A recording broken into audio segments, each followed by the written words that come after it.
اس وقت بھی چیزیں ایسی. تو یہ ایک نوسٹیلجک انسان جو ہے وہ اپنے حال میں چونکہ رہنا پسند نہیں کر رہا ہوتا, مستقبل کی فکر نہیں ہوتی یا مستقبل کا اندازہ اس طرح سے نہیں ہوتا, تو آپ ماضی پہ گفتگو کر سکتے ہیں. ایک بات تو یہ بہت امپورٹنٹ ہے. تھوڑی سی بات یہ ہے کہ آپ اس کو امپیریکلی آپ اس چیز کو آبزرو کر لیں. پاکستان کے تناظر میں اگر ہم بات کریں تو ہماری ایک پوری جنریشن 25 سال پہ محیط ایک جنریشن ہوتی ہے, تو پوری جنریشن جس ماحول میں بڑی ہوئی ہے پچھلے خاص طور پر 9/11 کے بعد, آپ دیکھیں پچھلے 21-22 برس کے اندر اس نے دیکھا کیا, یعنی کلچرل ویلیوز اس نے دیکھی کیا ہے. کیونکہ کلچر عمومی طور پر ظاہر ہے کلچر کا جو اظہار ہے یا کلچرل ایکسپریشن انسان کے حصے لطافت یا وہ جمالیات کی تسکین اور اظہار کے لیے ہوتا ہے. صحیح, بالکل ٹھیک ہے, اور اس کے ڈفرینٹ ایکسپریشنز ہیں.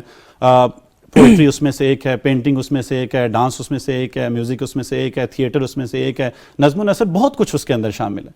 تو آپ یہ دیکھیے کہ پچھلے 20-25 برس کے اندر اوور آل اس ایکسپریشن کا اظہار کس طریقے سے روکا گیا ہے یا اس طریقے کا اظہار نہیں کیا گیا.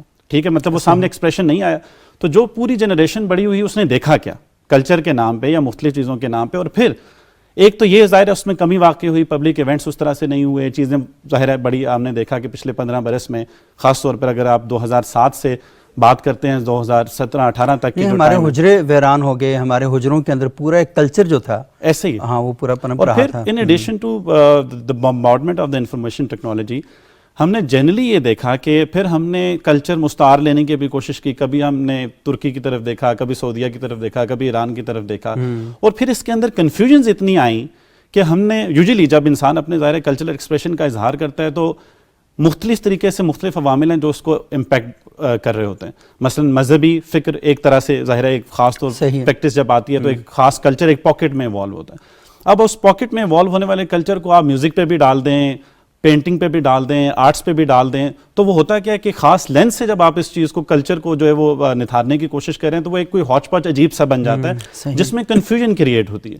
تو ینگ آدمی جب میوزک سنتا ہے یا آرٹس یا کلچرل ایکسپریشنز ڈفرینٹ جب اس کے سامنے آتے ہیں تو وہ مسلسل ایک خاص گلٹ کا بھی شکار ہو رہا ہوتا ہے کہ یہ چیز جو میں کر رہا ہوں اصلاً تو یہ مجھے نہیں کرنی چاہیے, یہ گناہ ہے. لیکن مختلف اس طرح کی چیزیں ہیں. تو کیونکہ ظاہر ہے انسان کی ایکشن کے اندر ڈفرینٹ طرح کے ان پٹس ہیں نا, جو اس کے رویے کا, اس کے اظہار کا, یا کہہ لیجیے کہ اس کی فرسٹریشن کا باعث بن رہے ہیں. جب آپ ان کو الگ الگ کر کے دیکھیں گے تو آپ کہیں گے کہ یار وہ اگر جو تھوڑی بہت چیزیں ہیں بھی تو وہ کھل کے نہ تو اظہار کر پا رہا ہے نہ اس کو انجوائے کر پا رہا ہے, تو ریزلٹنٹلی اس کے اندر بھی ایک فرسٹریشن ہے. ان ایڈیشن ٹو وہ روایات جیسے ڈاکٹر صاحب نے ذکر کیا جہیز کی روایات ہیں یا مختلف ایسی روایات ہیں جس سے جب دنیا چونکہ مزید کنیکٹڈ ہو گئی تو آپ کہتے ہیں یار دنیا میں یا سویلائز دنیا جس کو آپ کہتے ہیں وہاں پہ تو یہ ڈسکشن ہی نہیں ہے. We need to rise above that. تو ایک ڈسکنیکٹ اوور آل میرا خیال ہے جو جس سے پیدا ہو رہا ہے, جس کے اندر آپ کی تاریخ, آپ کی فلسفی اور آپ کے کنٹمپریری جو سپیڈ ہے موو کرنے کی دنیا کے ساتھ, وہ تینوں جو ہے میں سمجھتا ہوں کہ عوامل ہیں جو ایک نوجوان کے ذہن میں جو ہے مختلف طرح کا انتشار پیدا کرتے ہیں. بہت ہی اہم بات کی جو ڈسکنیکٹ ہے, یہ سب سے اہم ترین بات ہے کہ گلہ بھی یہی ہے اصل میں کہ نوجوانوں میں اور جو بزرگ ہیں ان کے درمیان جو ڈسکنیکٹ ہے, اور وہ یہ سوچتے ہیں کہ خلاف پیدا کیوں ہوا, اور وہ یہ سمجھتے ہیں کہ ہمارا جو مذہبی طبقہ ہے یا جو ہمارے بزرگ ہیں تو انہوں نے اپنی روایات کو اپنی نئی نسل تک منتقل کرنے کی بھرپور کوشش کی, لیکن ان کی جو نئی نسل ہے وہ کہیں اور کنیکٹ تھی, یہاں اتنا زیادہ کنیکشن جو تھا وہ بہتر نہیں تھا. ڈاکٹر احمد حماد صاحب, میں آپ سے جاننا چاہوں گا کہ آپ ہر سال آئمہ ٹریننگ کورس کرتے ہیں, ملک بھر سے نوجوان علماء آپ کے پاس آتے ہیں, اور عموماً یہ سمجھا جاتا ہے کہ ہماری ثقافتی اقدار, ہماری تہذیب, اس کے بچاؤ میں جو سب سے اہم کردار ادا کرتے ہیں وہ ہمارے منبر و محراب کرتے ہیں, ہماری مساجد, ہمارے مدارس, ہماری خانقاہیں, وہ یہ سارا کام کرتی ہیں اور سوسائٹی کو جوڑتی بھی ہیں, اور ایک جو ڈسکنیکشن کی بات ہو رہی ہے اس کو ختم بھی کرتی ہیں. تو مجھے بتائیں کہ کتنا بڑا کردار ہے اس سارے عمل میں ان کا. جی بہت شکریہ سبوق بھائی. بسم اللہ الرحمن الرحیم. سب سے پہلے تو ڈاکٹر صاحب کی موجودگی میں گفتگو ذرا مشکل مرحلہ ہے, لیکن کوشش کروں گا کہ اپنے جو بہت تجربات ہیں آپ کے سامنے رکھ سکوں. یہ بھی اصل میں یہ تہذیب کا ایشو ہے نا کہ بڑوں کی موجودگی میں چھوٹے بات نہیں کرتے, لیکن میرا خیال یہ کہ سب سے اچھا اور بہترین طریقہ یہی ہے کہ بڑے بیٹھے ہوں اور چھوٹوں کو بھی بات کرنی چاہیے اور ان کو اپنے اظہار کا حق دینا چاہیے, کیونکہ جب گھر میں اظہار کا حق نہیں دیا جاتا پھر بچہ کہیں اور جا کر اظہار کرتا ہے, پھر وہ ڈسکنیکشن پیدا ہو جاتا ہے. جزاکم اللہ. اظہار کا حق تو آپ نے بہت خوب دیا ہوا ہے, اللہ خوش رکھے آپ کو. اصل میں سبوق صاحب میں عرض کروں گا کہ یہ جو منبر و محراب کا اس میں جو تعلق ہے وہ بہت گہرا تعلق ہے، یعنی نوجوان نسل اصل میں کمیونیکیشن گیپ ہی ہے نا، جو میں ابھی تک سمجھا ہوں آپ کی گفتگو سے، جو بڑے اور چھوٹے جو نسل ہے، نوجوان نسل ہے، اس میں اور بڑوں میں روایات اور ثقافت اس کو اپنانے میں اور اس کو اس میں اصل جو مسئلہ ہے وہ کمیونیکیشن کا ہے، یا تو وہ صحیح انداز میں جو اپنی روایات تھیں، اپنا کلچر تھے، اس کو کمیونیکیٹ نہیں کر پائے، اور جنہوں نے بہتر انداز میں کمیونیکیٹ کر دیا ہے اس کو نوجوانوں نے اپنا لیا ہے، اور جو نوجوانوں نے اپنا لیا ہے وہ بزرگوں کے لیے قابل قبول نہیں ہے۔ اور جو منبر و محراب ہے اس کا انہوں نے نوجوان نسل کو جو سنوارنا تھا، اس کے لیے جو میتھڈولوجی اپنائی ہے نا، میں سمجھتا ہوں کہ وہ قابل تصحیح ہے، اس میں درستگی اور اس میں اصلاح کی ضرورت ہے۔ جو وہ فکر دینا چاہتے ہیں میرا خیال ہے کہ ظاہر ہے اس میں بھی رسوخ نہیں ہے، لیکن اصل میں جو تشدد اس جو مدارس سے اور مساجد سے، جو منبر و محراب سے جو آواز اٹھتی ہے، اور اس میں جو تشدد ہوتا ہے اور ڈائریکٹ حلال اور حرام کی طرف لے جایا جاتا ہے، اور ظاہر ہے کہ نوجوان ہے، اس کے جذبات ہیں، اس کی شہوات ہیں۔ رسول اللہ صلی اللہ علیہ وسلم کے دور میں بھی نوجوان آئے ہیں، اپنے اپنے مسائل لے کر آئے ہیں۔ اللہ کے رسول صلی اللہ علیہ وسلم نے نفسیات کو دیکھا ہے، اس کی طبیعت کو پرکھا ہے، اس کے مطابق اس کا حل دیا ہے، اس کو مطمئن کیا ہے۔ لیکن ہمارے اندر میرا خیال ہے کہ حکمت کا فقدان ہے، باتیں درست ہیں، فکر ٹھیک ہے، اور ایک جگہ پر کہیں فکر میں رسوخ اس کی بھی کمی تو ہے۔ عام جو محلے کے، اسلام آباد کی مساجد کی بات نہیں میں کر رہا، لیکن جو محلے میں دور دراز گاؤں میں مساجد ہیں، وہاں کے جو علماء ہمارے پاس آتے ہیں، میں ایک بات عرض کروں گا کہ یہ ایک عامل ہے، اس کو یہ مت سمجھا جائے کہ یہی ایک عامل ہے جو نوجوانوں کو دور کر رہا ہے اپنی ثقافت سے، اپنے کلچر سے یا دین سے بیزار۔ یہ ایک عامل ہے، دوسرے بھی عوامل ہیں، لیکن یہ جو اصل عامل ہے، اس میں اصلاح کی اس قدر ضرورت ہے کہ اس میں جو تشدد کا جو پہلو ہے نا، وہ نوجوانوں کو اور دور کر رہا ہے۔ جو اسلامی اقدار ہیں، مذہبی اقدار ہیں، کلچر ہے، اس سے دور کر رہا ہے، اور کنفیوژن کا شکار ہے نوجوان۔ ابھی جو بات ہو رہی تھی کہ اصل میں یعنی جب مسجد میں جاتا ہے وہاں پر اس کو ایک خاص کلچر کی طرف بلایا جاتا ہے، خاص روایات کی دعوت دی جاتی ہے، جبکہ جو اپنا زیادہ وقت وہ بتاتا ہے سوشل میڈیا پر یا جو ٹی وی چینلز پر یا اپنا جو اپنے گرد کا جو ماحول ہے، بالکل اس میں جو اس کو جس کلچر کی دعوت دی جاتی ہے وہ مختلف ہے۔ تو اس کشمکش اور اس کنفیوژن کی وجہ سے وہ نہ کسی نتیجے تک نہیں پہنچ سکتا، اور اسی کنفیوژن کی وجہ سے، وہ تذبذب کی وجہ سے وہ ایک گیپ سا پیدا ہو گیا ہے بزرگوں سے بھی اور اپنے کلچر سے بھی۔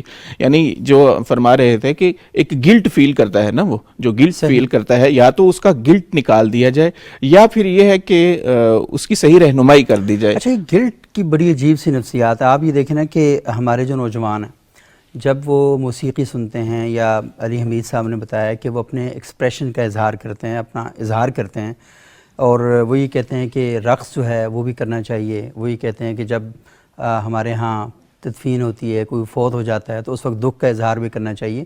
تو ہماری ثقافت کے اندر اس کے اظہار کے مختلف طریقے ہیں، اور وہ آپ دیکھ لیں کہ خود پاکستان کے اندر بھی مختلف علاقوں کے مختلف رسوم و رواج ہیں۔ تو اسے کہا جاتا ہے کہ نہیں، یہ ساری رسمیں چھوڑ دو، اور یہ سارے جو رواج ہیں ان سب کو چھوڑ دو، اور تم ایک ایسے رواج کے تحت آ جاؤ کہ جو عربوں کا اور عجم کا سب کا ایک جیسا ہونا چاہیے۔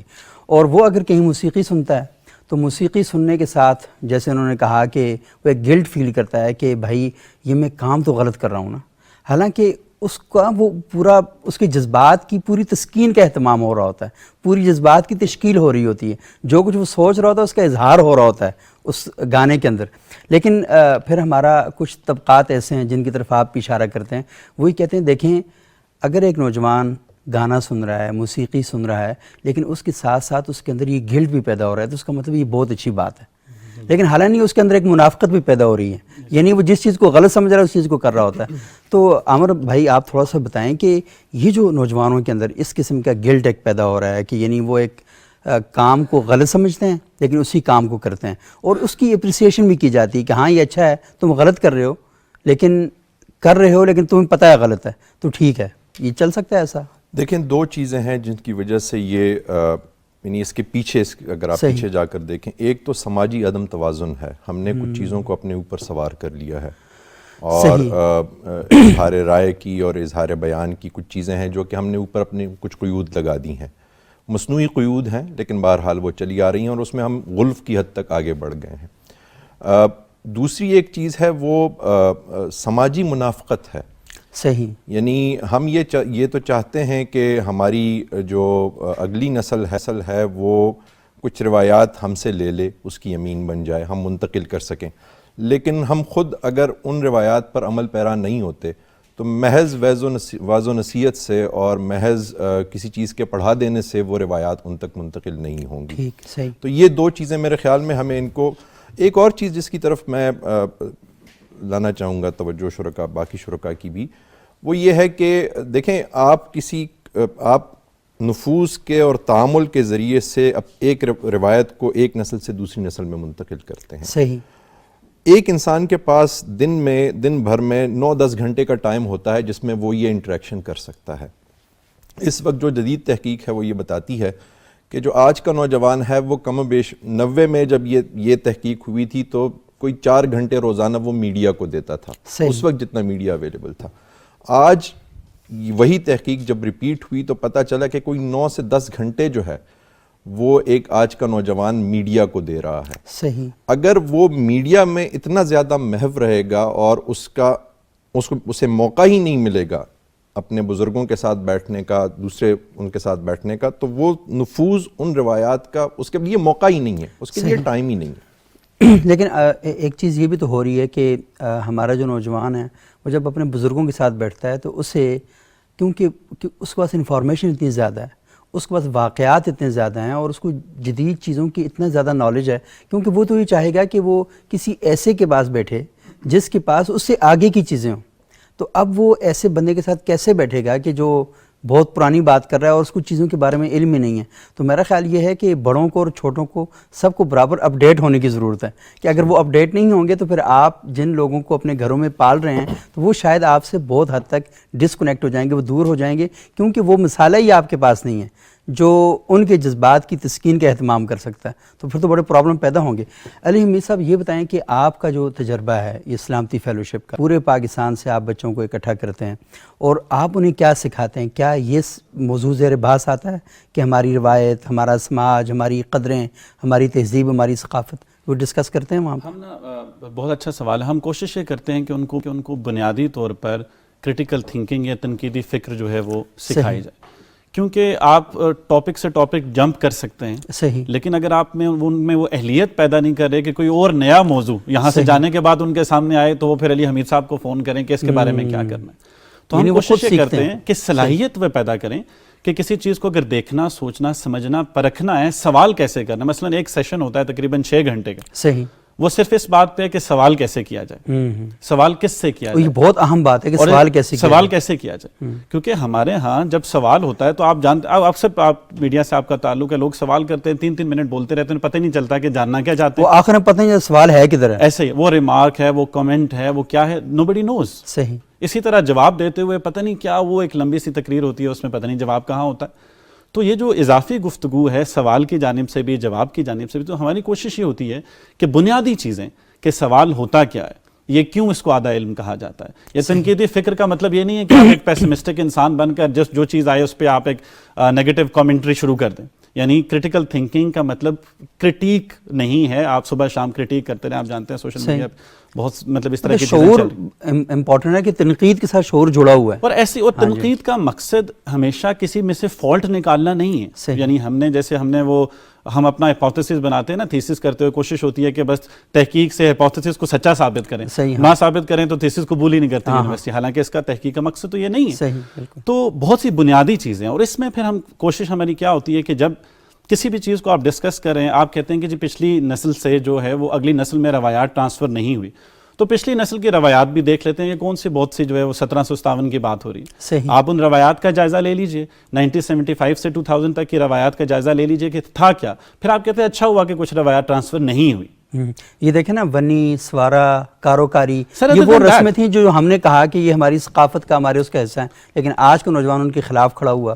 اور عامر بھائی نے بہت اچھی بات کی کہ جہیز کے خلاف, کیونکہ یہ روایت تو ہمارے بڑوں نے ہمیں دی ہے نا, اور اس کی وجہ سے شادیاں مشکل ہو گئیں, تعلقات رکھنے مشکل ہو گئے. تو میرا خیال ہمارے بڑوں کو بھی دیکھنا چاہیے کہ بہت سی چیزیں بہت بڑی گمراہیاں تھیں. ایسے کرٹیکلی انالائز کرنا چاہیے, اور ہر دور میں یہ کام ہونا چاہیے. صحیح. کیونکہ کلچرل کوئی پرماننٹ فینومنا تو ہے نہیں, یہ ایک ایوالونگ فینومنا ہے نا. جب آپ یہ مان لیتے ہیں کہ جی دیکھیں جی ہماری روایت, جب ایک چیز ایوولوشنری فینومنا آپ اس کو مان رہے ہیں تو گلا کس بات کا کہ وہ روایت ویسی نہیں رہی. صحیح. اس کو ایوالو ہونے کی ضرورت ہے.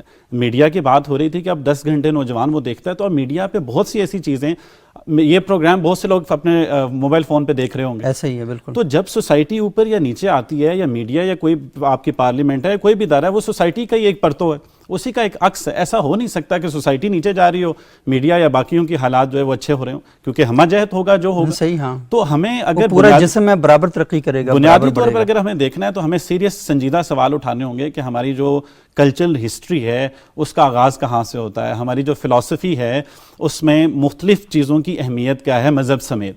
تو اس پہ میں سمجھتا ہوں کہ ایک نئے دور کو سامنے رکھ کے ایک نئی ڈسوالو ہونی چاہیے, جہاں پہ جس گلٹ فیکٹر کی ہم بات کر رہے تھے وہ بھی ختم ہو, صرف کنٹمپریری یا یونیورسٹی یا اربن نوجوان کے اندر نہیں, مدرسے کے نوجوان کے اندر بھی ختم ہو, اس کے اندر زیادہ ہوتا ہے, آپ یہ سمجھتے ہیں بات.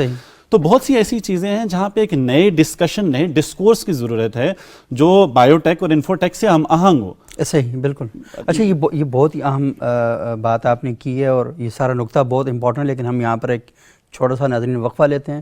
وقفے کے بعد جب آپ کی طرف ہم دوبارہ واپس آئیں گے تو یہ بہت ہی اہم گفتگو ہے, اور ہماری خواہش ہے کہ یہ گفتگو ہمارے ڈرائنگ روم کی زینت بنے, اور جب پیرنٹس اپنے بچوں کے ساتھ بیٹھیں, ٹیچر اپنے اسٹوڈنٹس کے ساتھ بیٹھیں, علماء اپنے مقتدیوں کے ساتھ بیٹھیں, تو ان موضوعات کو زیر بحث لائیں.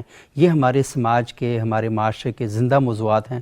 اگر ہم ان پہ گفتگو نہیں کریں گے تو یہ گفتگو باہر نہیں ہونی, یہ ہمارے اندر ہی ہونی ہے. وقفے کے بعد دوبارہ ملتے ہیں.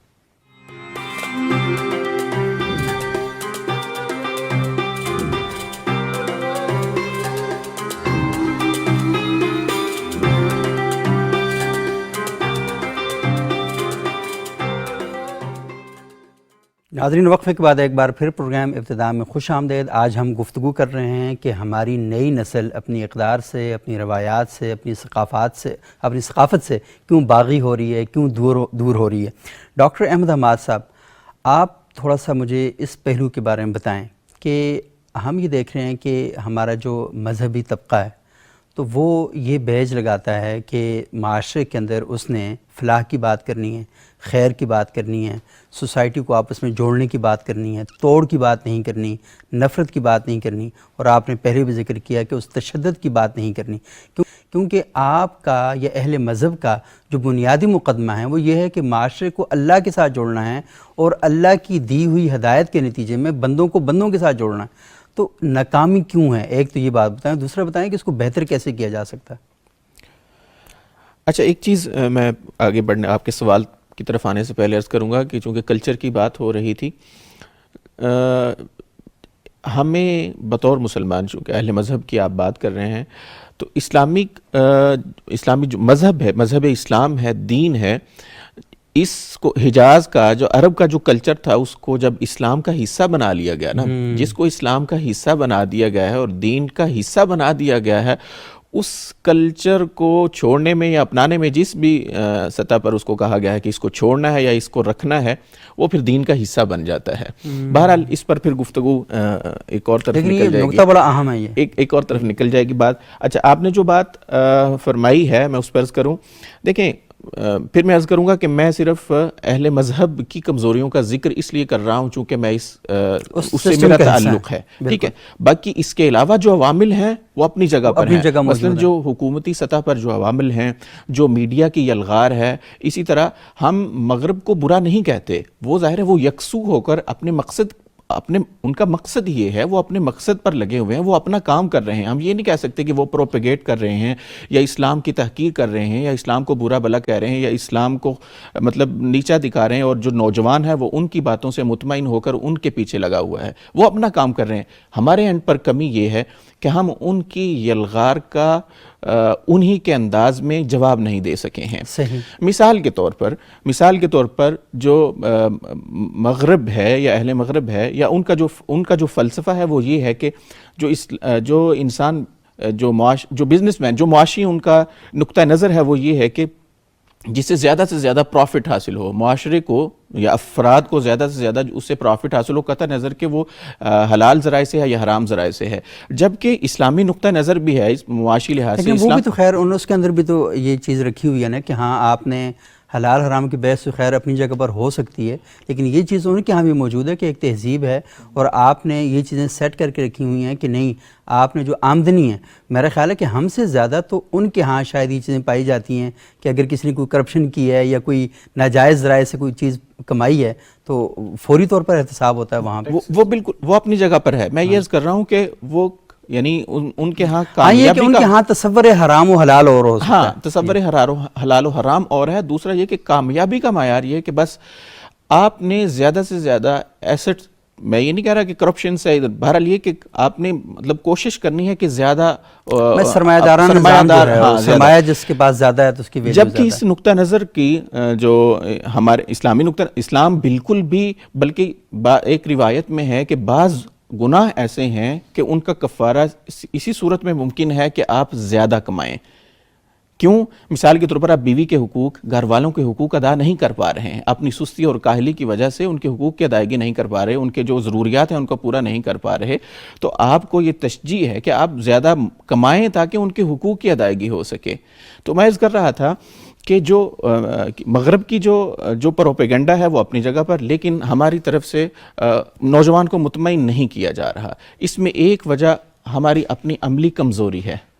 ہم جو آواز مسجد سے سنتے ہیں یا جو میں گفتگو کرتا ہوں، میرا خیال ہے کہ اپنے عمل میں اس سے تھوڑا سا دور ہوں. میرا خیال ہے کہ عموماً یہ بات کی جاتی ہے کہ جو مغرب کے لوگ ہیں بہت زبردست ہیں، بہت صفائی پسند ہیں، بہت دیانتدار ہیں، لیکن وہ کلمہ نہیں پڑھتے. بھائی تم تو کلمہ پڑھ رہے ہو نا، آپ تو پڑھ رہے ہو تو آپ وہ سارے کام کر دو.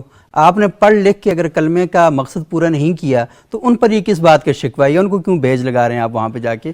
اچھا یہ گفتگو بہت اہم ہے اور اس حوالے سے بھی اس میں بہت زیادہ ضرورت ہے کہ ہم اپنی جو نئی نسل ہے جس پہ ہم یہ اعتراض کرنے جا رہے ہیں کہ وہ یہ نہیں کری وہ نہیں، میں بتاؤں کہ بہت سے معاملات میں ہماری نئی نسل بہت بہتر ہے. کچھ کا ذکر عامر بھائی نے بھی کیا کہ جہیز کے ایشو پر میں بتاؤں کہ سوریا پر ہی پورے پیجز چل رہے ہیں اور اس میں کئی لاکھ لوگ جو ہیں جو روزانہ یہ وعدہ کرتے ہیں کہ میں اس وعدے کے ساتھ شامل ہو رہا ہوں کہ میں جہیز نہیں لوں گا، میں عورتوں کا جو حق ہے وہ کروں گا، احترام کروں گا. آپ نہیں سوچ سکتے کیونکہ یہ ساری چیزیں پہلے بھی ہو رہی تھیں ہماری سوسائٹی کے اندر، لیکن اب نوجوان کھڑا ہو رہا ہے. وہ کہتے ہیں نہیں یہ ظلم ہے، یہ زیادتی ہے، میں اس کے خلاف کھڑا ہوں گا.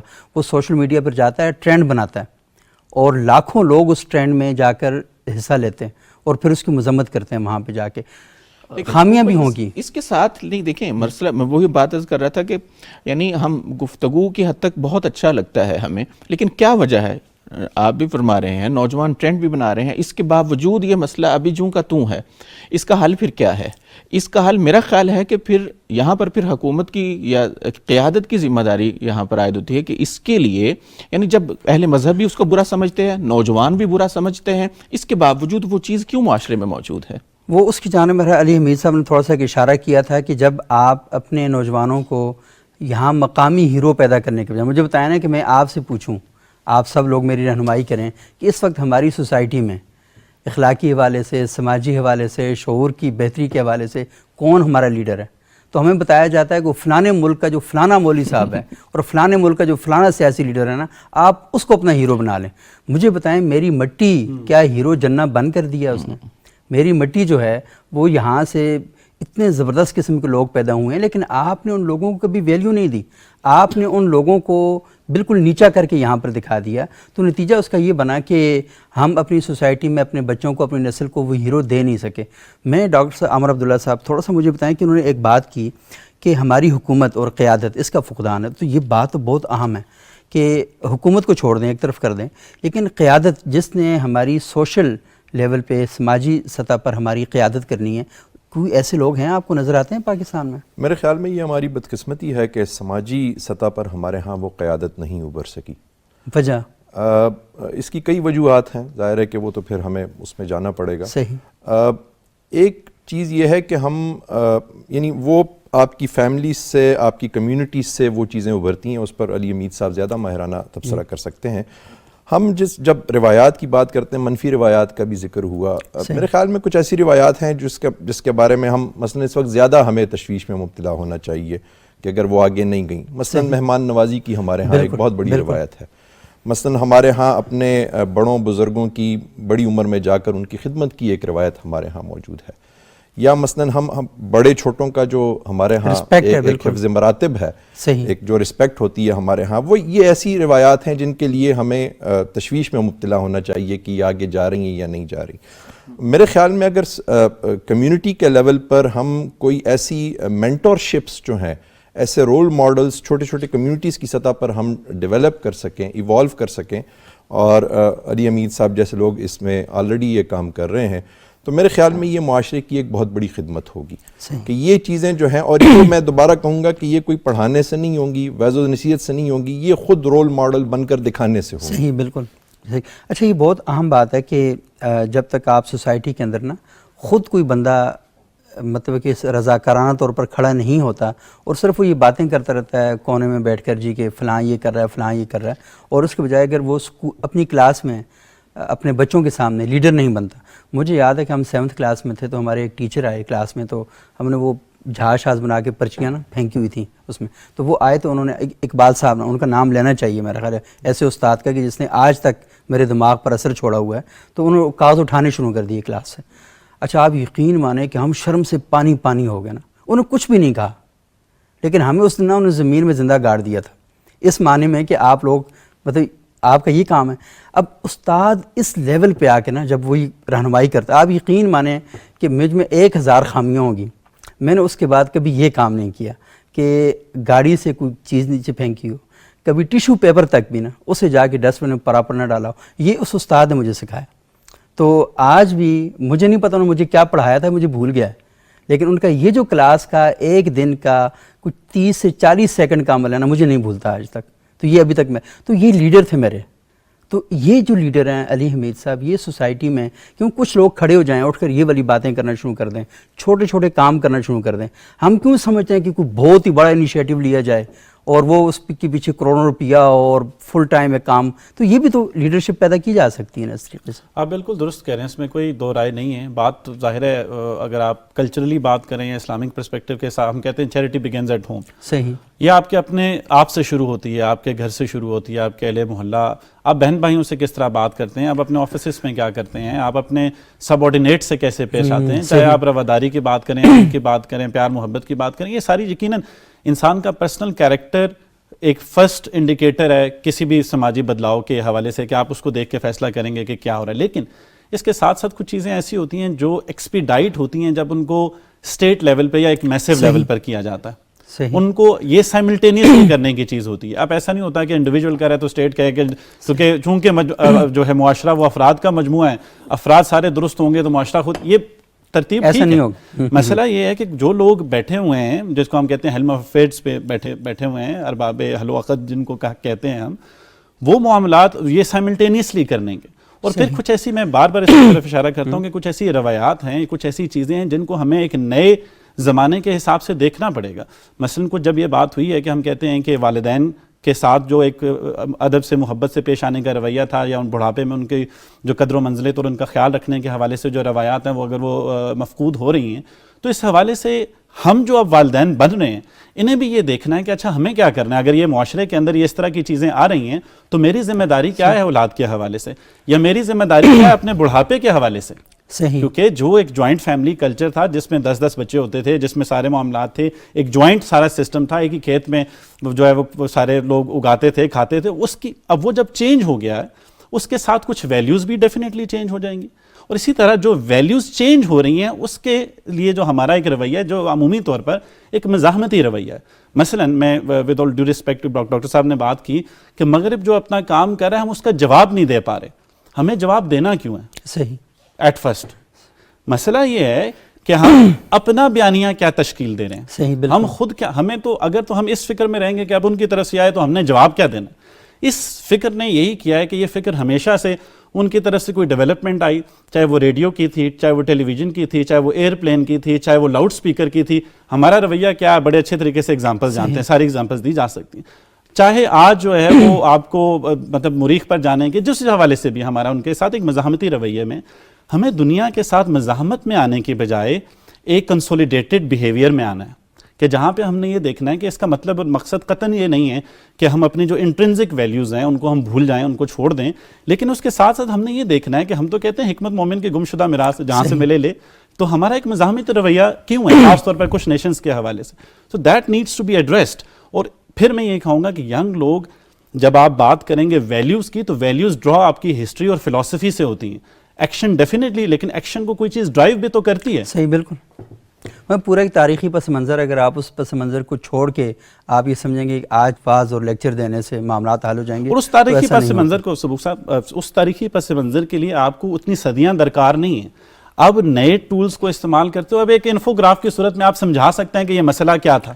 اب ایک 3D اس کی صورت میں وہ ہیلوجنس کیا بولتے ہیں ان کو، صورت میں آپ پوری ہسٹری دکھا دیتے ہیں کہ دس از ہاؤ اٹ ورکڈ. تو آپ اس نئی ٹیکنالوجی کو نو کہنے کی بجائے آپ اس سے استفادہ کریں. اور وہ جو غلطیاں ہوئی ہیں، ہر نیشن آپ کو پتہ ہے کہ اپنی پرانی غلطیوں پر معافی بھی مانگ چکی ہے. بڑے پچھلے 10-12 سالوں میں بہت سے لوگوں نے، ہیڈ آف دا اسٹیٹس نے معافیاں بھی مانگی ہیں، چیزیں بھی ہوئی، کیونکہ دنیا بدل رہی ہے. انہوں نے پتہ ہے کہ اس چیز کو مانے بغیر، کیونکہ اگر وہ مانیں گے نہیں، معافی نہیں مانگیں گے، اس کی تصحیح کی طرف نہیں جائیں گے، انہیں پتہ ہے کہ وہ جو کلچر یا ویلیو جو ہم آگے لے کے جانے کی کوشش کریں اس میں خلا رہے گا. صحیح. اور دیکھیں یہ بہت اہم بات آپ نے کی کہ قومیں کھڑی ہوتی ہیں جب ان کو پتہ چلتا ہے کہ ان کی ہسٹری میں ان سے غلطیاں ہوئی ہیں اور وہ معافی مانگتی ہیں. اور دیکھیں قرآن میں بھی ایک آیت میں کہ جب آپ سے کوئی غلط کام ہو جائے تو ہمیں جو سب سے پہلی بات کی جاتی ہے کہ تابو واصلحوا وبینوا، کہ توبہ کرو، اپنی اصلاح کرو اور پھر بیان کرو کہ آپ نے غلطی کیا کی تھی. کیونکہ غلطی کا جب تک آپ نہیں کلیئر کریں گے کہ یہ غلطی تھی، کیونکہ آپ جو کانفلکٹ کی ایک ایسی فضا قائم کر دیتے ہیں کہ جو پھر آگے بھی صدیوں چلتی رہتی ہے. تو اس سے بہتر عمل کیا ہو سکتا ہے کہ آپ سے غلطی ہوئی ہے، آپ فوراً معافی مانگ لیں. اور جو آپ نے کہا کہ حکمت مومن کی گمشدہ میراث ہے، تو اصل میں حکمت ہے کیا؟ تو یہی ہے نا کہ آپ نے اپنے آپ کو اس کانفلکٹ سے فوری طور پر نکال دیا. اگر آپ اس میں رہیں گے 70 سالوں سے، 200 سالوں سے، 1400 سالوں سے اور 5000 سالوں سے، تو کبھی بھی مسائل حل نہیں ہوں گے. ہم نے یہ سمجھ لیا نا کیونکہ حکمت گمشدہ ہے بس ٹھیک ہے، یہ میراث گمشدہ ہے. پھر یہ کرنا پڑے گا. اچھا احمد عماد صاحب، آپ تھوڑا سا یہ بتائیں کہ ہم اپنی جو نوجوان نسل ہے، دیکھیں یہ جو ساری بات ہم نے کی ہے یہ تو ہر جگہ ہو رہی ہے، پازیٹیو بھی اور نیگیٹو بھی، ہر حوالے سے اس پر بات ہمارے سامنے آ رہی ہے. کیا بنیادی چیزیں ہیں کہ جو ممبر و محراب کے ذریعے اسکول میں، کالج میں اور گھر میں ان تک پہنچائی جائیں، بجائے اس کے کہ ہم شکوے کریں، ہم کو پریکٹیکل کام کریں، ان تک کیا باتیں ان کے سامنے کریں، کیا چیزیں لے کر آئیں؟ صبوح بھائی، آگے بڑھنے سے پہلے پھر چونکہ ایک سوال بیچ میں آ گیا گفتگو سے، میں نے جو عرض کیا تھا اس میں یہ تھا کہ جو مغرب کے وہ مثال کے طور پر ظاہر ہے کہ مغرب یہ چاہتا ہے، بات ہو رہی تھی نا کہ وہ کنفیوزڈ کیوں ہے نوجوان. کنفیوزڈ اس لیے ہے کہ یہاں پر جو اس کو تعلیمات دی جا رہی ہیں اس کے اندر مغرب کی طرف سے شکوک اور شبہات کھڑے کیے جاتے ہیں. جب مغرب کی طرف سے شکوک اور شبہات کھڑے ہوتے ہیں تو ظاہر ہے کہ جو نوجوان ہے اب اس شعور ہے، باشعور ہے، عقل مند ہے، اس کے پاس وہ ذرائع ہیں، وہ خود مطالعہ کرتا ہے، دیکھتا ہے ان چیزوں کو. میں یہ عرض کر رہا تھا کہ جن معاملات میں یعنی اسلامی مصادر ہیں، اسلامی روایات ہیں، ان کے اندر اگر وہ تشکیک پیدا کرتا ہے تو اس کا جواب ظاہر، اس کا جواب تو ضروری ہے نا، مطمئن تو کرنا ہے نا نوجوان کو. باقی وہ کیا کرتا ہے، ان کی کیا تہذیب اور ثقافت ہے، میں اس کی بات نہیں کر رہا تھا، نہ ان کا جواب دینے کی ضرورت ہے. آپ نے جو بات کی ہے اوورآل میں بات کرنا چاہوں گا کہ کسی بھی معاشرے میں، مطلب نوجوان معاشرے کا ایک اہم حصہ ہے. اس کو مطمئن کرنے کے لیے یا اس کی گرومنگ کے لیے یا اس کو یکسوئی کے لیے یا اس کا نوجوانوں سے اپنی روایات سے تعلق قائم کرنے کے لیے، میں جب بھی یہ روایات ثقافت کی بات کرتا ہوں تو میں اسلامی روایات کی بات کر رہا ہوں، یہ ذہن میں رکھیے گا.